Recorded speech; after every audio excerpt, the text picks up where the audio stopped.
जय श्री कृष्णा। उम्मीद करती हूँ आप सब अच्छे होंगे। एक बार फिर से स्वागत है आपका अपने चैनल में। आज की कथा में आप सुनेंगे भगवान सूर्य के पूजन, व्रतोद्यापन का विधान, द्वादश आदित्यों के नाम और रथ सप्तमी व्रत की महिमा। साथ ही आप सुनेंगे सूर्य देव के रथ और उसके साथ ही भ्रमण करने वाले देवता नाग आदि वर्णन के बारे में भी। अब सुनते हैं आज की कथा। भगवान श्री कृष्ण ने कहा, साम, अब मैं सूर्य के अवसरों में होने वाले विशिष्ट उत्सवों और पूजन की विधियों का वर्णन करता हूँ, उन्हें सुनो। किसी मास के शुक्ल पक्ष की सप्तमी, ग्रहण या संक्रांति के एक दिन पहले एक बार हविष्य अन्न का भोजन कर सायंकाल के समय भली भांति आचमन आदि करके अरुण देव को प्रणाम करना चाहिए तथा सभी इंद्रियों को संयम में रख भगवान सूर्य का ध्यान कर रात्रि में जमीन पर कुश की सैया पर शयन करना चाहिए। दूसरे दिन प्रातः काल उठकर विधि पूर्वक स्नान संपन्न कर संध्या करें तथा पूर्वोक्त मंत्र ओम खखोल खाए स्वाहा, इस मंत्र का जाप और सूर्य भगवान की पूजा करें। अग्नि को सूर्य ताप के रूप में समझकर विधि बनाएं और संक्षेप में हवन तथा तर्पण करें। गायत्री मंत्र से प्रोक्षण कर पूर्वाग्र और उत्तराग्र कुशा बिछाएं। अनंतर सभी पात्रों का शोधन कर दो, मतलब की शुद्धि कर दो। साओं की प्रवेश मात्र की एक पवित्री बनाएं। फिर उस पवित्री से सभी वस्तुओं को शुद्ध करें। घी को अग्नि पर रखकर पिघला लें और उत्तर की ओर पात्र में उसे रख दें। फिर अग्नि में 3 बार घी डालें। पूर्वा आदि का कुशों के द्वारा परिमार्जन और संप्रोक्षण करके अग्नि में सूर्य देव की पूजा करें और दाहिने हाथ में श्रवा ग्रहण कर मूल मंत्र से हवन करें। नो योग पूर्वक मौन धारण करें और सभी क्रियाएं संपन्न करें। पूर्ण आहुति के बाद तर्पण करें। फिर ब्राह्मणों को उत्तम भोजन कराना चाहिए और यथाशक्ति उनको दक्षिणा भी देनी चाहिए। ऐसा करने से मनवांछित फल की प्राप्ति होती है। माघ मास की सप्तमी को वरुण नामक सूर्य की पूजा करें। इसी प्रकार क्रमशः फाल्गुन में सूर्य, चैत्र में वैशाख, वैशाख में धाता, ज्येष्ठ में इंद्र, आषाढ़ में रवि, श्रावण में नव, भाद्रपद में यम, अश्विन में पर्जन्य, कार्तिक में धुष्टा, मार्गशीर्ष में मित्र तथा पौष मास में विष्णु नामक सूर्य का अर्चन करें। इस तरह से 12 मासों में सूर्य भगवान की अलग अलग नामों से विधि पूर्वक पूजा की जाती है। इस प्रकार श्रद्धा भक्ति पूर्वक एक दिन पूजा करने से वर्ष पर्यंत की गई पूजा का फल स्वतः ही प्राप्त हो जाता है। उपरयुक्त विधि से 1 वर्ष व्रत कर तथा जटिल स्वर्ण का एक रथ बनवाएं। उसमें 7 घोड़े बनवाएं। रथ के बीच में सोने के कमल के ऊपर सोने के आभूषणों से अलंकृत सूर्य नारायण की सोने की मूर्ति की स्थापना करें। रथ के आगे उनके सारथी को बिठाएं। फिर 12 ब्राह्मणों में से 12 महीनों के सूर्य की भावना कर 13वें मुख्य आचार्य को साक्षात सूर्य नारायण समझकर उनकी पूजा करें तथा उन्हें रथ, छत्र, भूमि, गऊ आदि समर्पित करें। इसी प्रकार रत्नों के आभूषण, वस्त्र, दक्षिणा और एक घोड़ा उन 12 ब्राह्मणों को दें। फिर हाथ जोड़कर प्रार्थना करें कि हे ब्राह्मण देवताओं, इस सूर्य व्रत के उद्यापन करके यदि असमर्थतावश कभी सूर्य व्रत ना कर सकूं तो मुझे कोई दोष ना लगे। ब्राह्मणों के साथ आचार्य भी एवमस्तु कह के यजमान को आशीर्वाद दें और कहें कि सूर्य भगवान तुम पर प्रसन्न हो। जिस मनोरथ की पूर्ति के लिए तुमने यह व्रत किया है और भगवान सूर्य की पूजा की है, वह तुम्हारा मनोरथ सिद्ध हो और भगवान सूर्य उसे पूरा करें। अब व्रत न करने पर भी तुम्हें कोई दोष नहीं लगेगा। इस प्रकार आशीर्वाद प्राप्त कर दीनों, नेत्रहीनों तथा अनाथों को यथाशक्ति भोजन कराएं और ब्राह्मणों को भोजन कराकर दक्षिणा देकर व्रत की समाप्ति करें।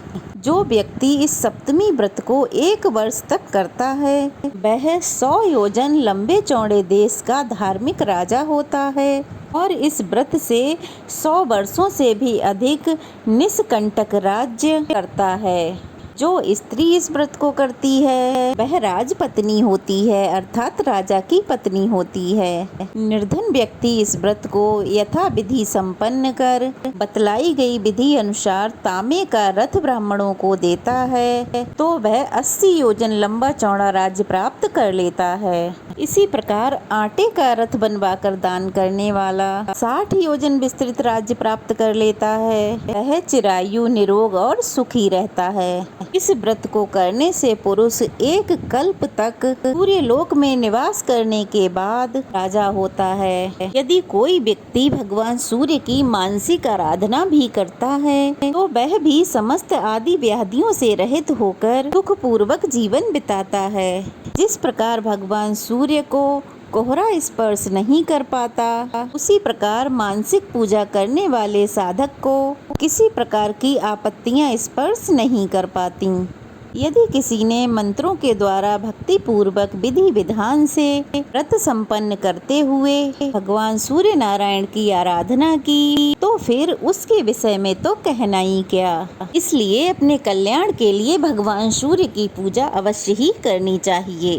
पुत्र सूर्य नारायण ने इस विधि विधान को स्वयं अपने मुख से मुझसे कहा है। उसे आज तक गुप्त रखकर पहली बार मैंने तुमसे कहा है। मैंने इस व्रत के प्रभाव से हजारों पुत्र और पौत्रों को प्राप्त किया है, दैत्यों को जीता है, देवताओं को बस में किया है और मेरे इस चक्र में सदा सूर्य भगवान निवास करते हैं। नहीं तो इस चक्र में भला इतना तेज कैसे होता। यही कारण है कि सूर्य नारायण का नित्य जप, ध्यान, पूजन आदि करने से मैं जगत का पूज्य हूँ। वत्स, तुम भी मन, वाणी और कर्म से सूर्य भगवान की आराधना करो। ऐसा करने से तुम्हें विविध सुख प्राप्त होंगे। जो पुरुष भक्ति भाव पूर्वक इस विधान को सुनता है वह भी पुत्र, पौत्र, आरोग्य और लक्ष्मी को प्राप्त करता है और सूर्य लोक को प्राप्त हो जाता है।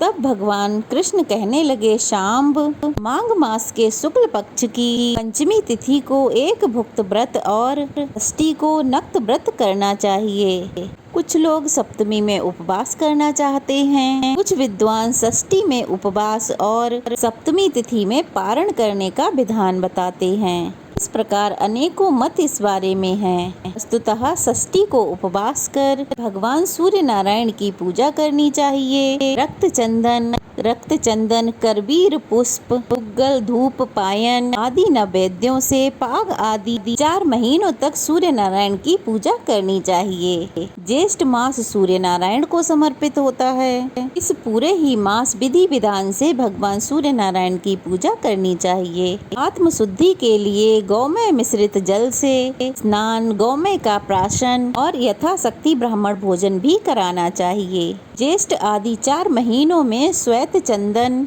श्वेत पुष्प, कृष्ण अग्र धूप और उत्तम नैवेद्य सूर्य नारायण को अर्पण करना चाहिए। इसमें पंचम्य प्राशन कर ब्राह्मणों को स्वादिष्ट भोजन कराना चाहिए। आश्विन आदि 4 मासों में अगस्त्य पुष्प, पराजित धूप और गुड़ के भोगों के द्वारा नैवेद्य तथा क्षुण रस भगवान सूर्य को समर्पित करना चाहिए। यथाशक्ति ब्राह्मण भोजन कराकर आत्म शुद्धि के लिए कुसा के जल से स्नान करना चाहिए। उस दिन कुशोदक का ही प्राशन करें। व्रत की समाप्ति में ज्येष्ठ मास के शुक्ल सप्तमी को रथ का दान करें और सूर्य भगवान की प्रसन्नता के लिए रथ यात्रोत्सव का आयोजन करें। महापुण्यदायिनी इस सप्तमी को रथ सप्तमी कहा गया है। यह महासप्तमी के नाम से अभिहित है।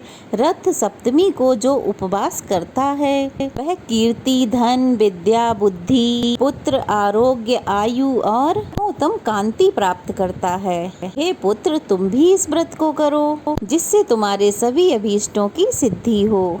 इतना कहकर शंख चक्र गदा पद्मधारी श्री कृष्ण अंतर ध्यान हो गए। सुमंतु ने कहा, हे राजन, उनकी आज्ञा पाकर सांब ने भी भक्ति पूर्वक सूर्य नारायण की आराधना में तत्पर हो रथ सप्तमी का व्रत किया और कुछ ही समय में रोग मुक्त होकर मनोवांछित फल प्राप्त कर लिया। अब जानिए सूर्य देव के रथ और उनके साथ भ्रमण करने वाले देवता नाग आदि के वर्णन के बारे में। राजा शतानीक ने पूछा, हे मुने, सूर्य नारायण की रथ यात्रा किस विधान से करनी चाहिए? रथ कैसा बनाना चाहिए? इस रथ यात्रा का प्रचलन मृत्युलोक में किसके द्वारा हुआ? इन सब बातों को कृपया कर आप मुझे बतलाइए। सुमंतु मुनि बोले, राजन, किसी समय सुमेरु पर्वत पर समासीन भगवान रुद्र ने ब्रह्मा जी से पूछा, ब्रह्मा जी, इस लोक को प्रकाशित करने वाले भगवान सूर्य देव किस प्रकार के रथ में बैठकर भ्रमण करते हैं, इसे आप बताइए। तब ब्रह्मा जी कहने लगे, हे त्रिलोचन, सूर्य नारायण जिस प्रकार के रथ में बैठकर भ्रमण करते हैं उसका मैं वर्णन करता हूँ, आप सुनिए।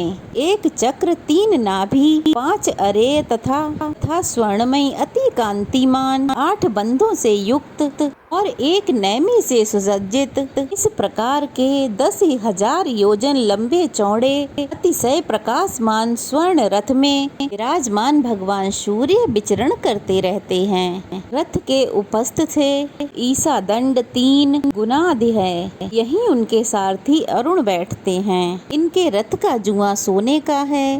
रथ में वायु के समान वेगवान छंद रूपी 7 घोड़े जुते रहते हैं। संवत्सर में जितने अव्यय होते हैं वे ही रथ के अंग हैं।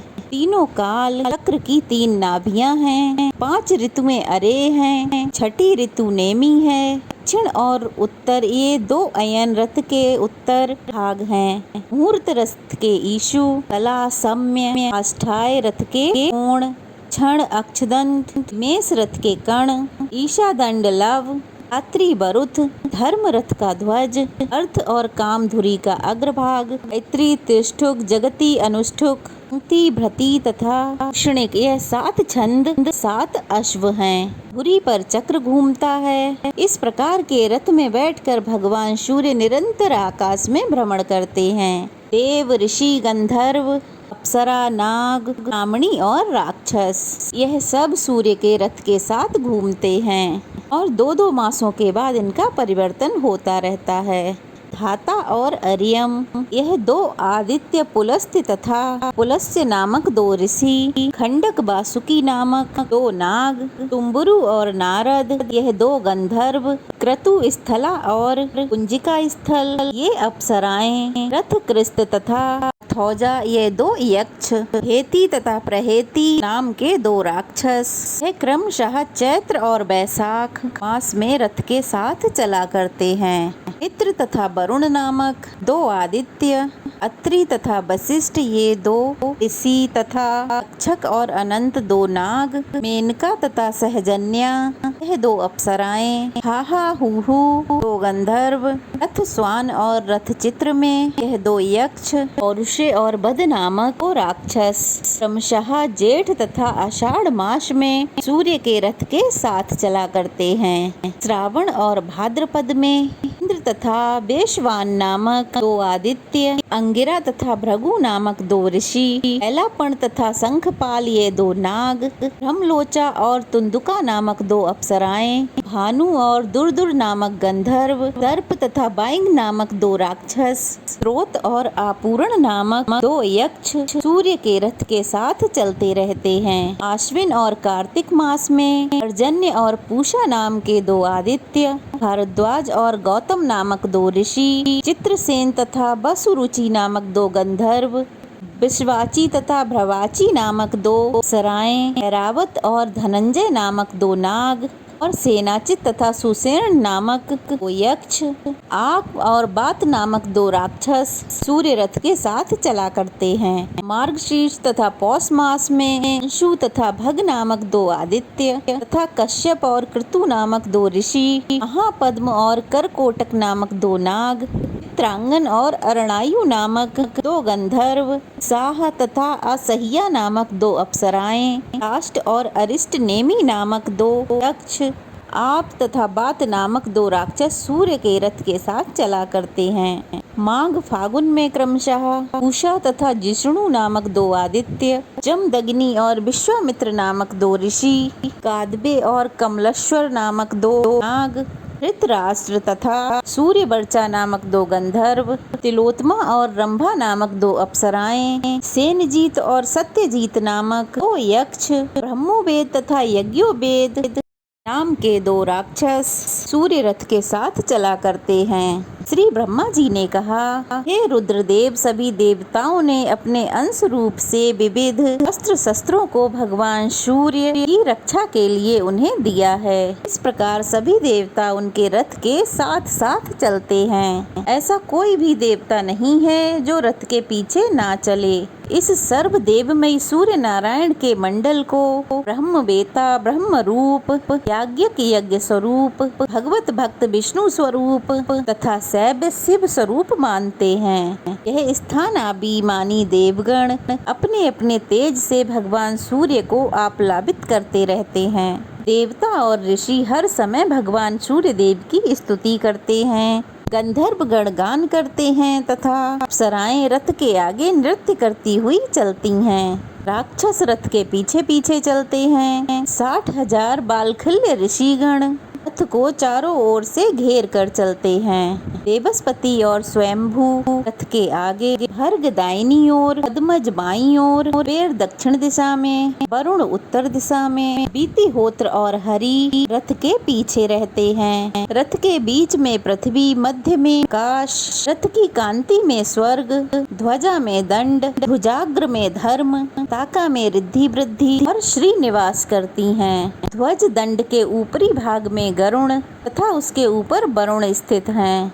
मैनाक पर्वत छत्र का दंड हिमाचल छत्र होकर सूर्य के साथ रहते हैं। इन देवताओं का बल, तप, तेज, योग तत्व जैसा है वैसा ही सूर्य देव तपते हैं। यही देवगण तपते हैं, बरसते हैं और सृष्टि का पालन पोषण करते हैं। जीवों के अशुभ कर्म को निवृत्त करते हैं, प्रजाओं को आनंद देते हैं और सभी प्राणियों की रक्षा के लिए भगवान सूर्य के साथ भ्रमण करते रहते हैं। अपनी किरणों से चंद्रमा की वृद्धि कर सूर्य भगवान देवताओं का पोषण करते हैं। शुक्ल पक्ष में सूर्य किरणों से चंद्रमा की क्रमशः वृद्धि होती है और कृष्ण पक्ष में देवगण उसका पान करते हैं। अपनी किरणों से पृथ्वी का रसपान कर सूर्य नारायण वर्षा करते हैं। इस वर्षा से सभी औषधियाँ उत्पन्न होती हैं तथा अनेक प्रकार के अन्न भी उत्पन्न होते हैं, जिससे पितरों और मनुष्यों को तृप्ति होती है।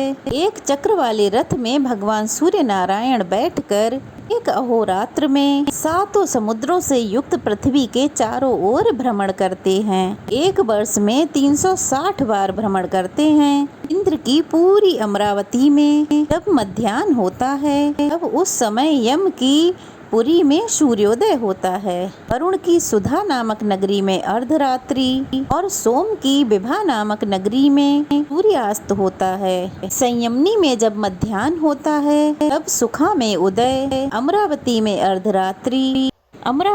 अर्धरात्रि और विभा में सूर्यास्त होता है। सुखा में जब मध्याह्न होता है समय विभा में उदय, अमरावती में आधी रात और संयमनी में सूर्यास्त होता है। प्रकार मेरु पर्वत की प्रदक्षिणा करते हुए भगवान सूर्य का उदय और अस्त होता है। प्रभात से मध्याह्न तक सूर्य की किरणों की वृद्धि और मध्याह्न से अस्त तक ह्रास होता है। जहाँ सूर्योदय होता है वह पूर्व दिशा और जहाँ अस्त होता है वह पश्चिम दिशा।